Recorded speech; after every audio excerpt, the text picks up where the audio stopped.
പ്രജാപതി മക്കളായ ഇന്ദ്രനും വിരോചനനും കൊടുത്ത ഉപദേശമായിരുന്നു ആത്മതത്വം അഭയവും അമൃതവുമാണെന്ന്. അത് അക്ഷിപുരുഷനാണെന്നും ഇന്നലെ നമ്മൾ മനസ്സിലാക്കിയിരുന്നു. അക്ഷിപുരുഷൻ എന്ന വാക്കിന് ശരീരം പുഷ്ടിപ്പെടുത്തണം എന്നാണ് വിരോചനൻ മനസ്സിലാക്കിയത്. ഇതേ വിചാരം തന്നെയായിരുന്നു ഇന്ദ്രനും. എന്നാൽ താൻ മനസ്സിലാക്കിയതുപോലെയല്ല ഈ വാക്കിനർത്ഥം എന്ന് വിചാരിച്ച് ഇന്ദ്രൻ പിതാവായ പ്രജാപതിയുടെ അരികിലെത്തി സംശയം ചോദിച്ചു. പ്രജാപതി ഇന്ദ്രനോട് 30 വർഷം ബ്രഹ്മചര്യം അനുഷ്ഠിക്കാൻ നിർദ്ദേശിച്ചു. 30 വർഷത്തെ തപസ്സിനു ശേഷം ഇന്ദ്രൻ എത്തിയപ്പോൾ അതേ ഉപദേശം തന്നെ പ്രജാപതി വീണ്ടും നൽകി. അങ്ങനെ പല തവണകളായി 101 വർഷം ബ്രഹ്മചര്യം അനുഷ്ഠിച്ചതിന് ശേഷമാണ് ഇന്ദ്രന് തത്വജ്ഞാനം ഉണ്ടായത്. 2 പേർക്കും ഒരേ ഉപദേശമാണ് ലഭിച്ചതെങ്കിലും 2 പേരും മനസ്സിലാക്കിയത് വ്യത്യസ്തമായാണ്.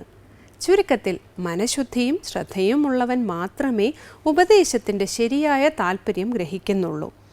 ഇന്ദ്രന് ശ്രദ്ധയുണ്ടായിരുന്നുവെങ്കിലും അത് പൂർണ്ണമായിരുന്നില്ല. അതുകൊണ്ടാണ് 4 തവണ ഗുരുസന്നിധിയിൽ താമസിച്ച് ഉപദേശം സ്വീകരിക്കേണ്ടി വന്നത്. ഇനി ഗുരുവചനം കേൾക്കാം. ജീവിതത്തിലെ ഏറ്റവും വലിയ പരാജയം കോപമാണ്. ഏറ്റവും വലിയ വിജയം ക്ഷമയാണ്. ദേഷ്യം വരുമ്പോൾ മനസ്സിൽ ഇരുട്ട് വ്യാപിക്കും. കരുണയ്ക്കും കൃപയ്ക്കും തടസ്സമുണ്ടാക്കുന്നത് ഇരുട്ടാണ്. ഇതിൽ നിന്ന് മോചനം നേടാൻ നമുക്ക് സാധിക്കണം. മാതാ അമൃതാനന്ദമയി ദേവി. അടുത്തതായി ശ്രീ ശങ്കരാചാര്യ രചിച്ച പ്രാതസ്മരണ സ്തോത്രത്തിലെ ശ്ലോകം ശ്രീ കാവാലം ശ്രീകുമാർ ആലപിക്കുന്നത് കേൾക്കാം.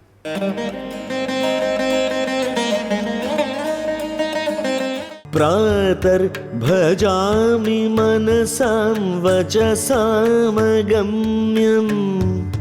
വാചോ വിഭാന്തി നിഖിലാ യദനുഗ്രഹേണ യന്നേതി നീതി വചനൈർനിഗമാ അവോചൻ തം ദേവദേവമജമച്യുതമാഹുരഗ്ര്യം.